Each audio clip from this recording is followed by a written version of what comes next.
الرحيم هل أتى على الإنسان حين من الدهر لم يكن شيئا مذكورا إنا خلقنا الإنسان من نطفة أمشاج نبتليه فجعلناه سميعا بصيرا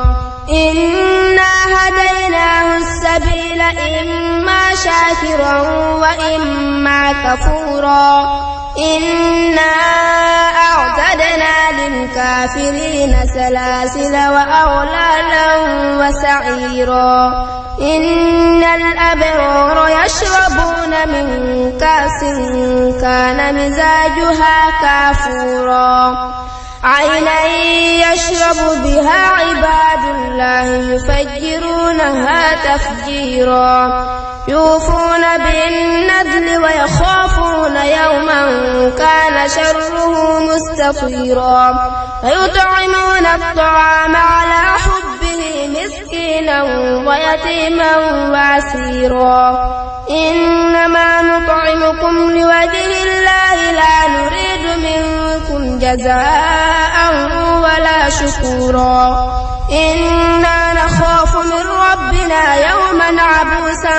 قمطريرا فوقاهم الله شر ذلك اليوم ولقاهم نضرة وسرورا وجزاؤهم بما صبروا جنة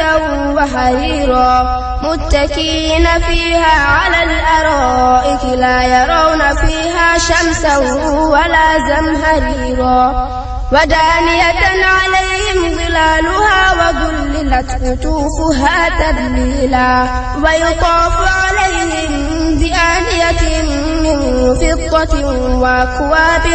كانت قوارير من فضة قدروها تقديرا ويسقون فيها كأسا كان مزاجها زنجبيلا عينا فيها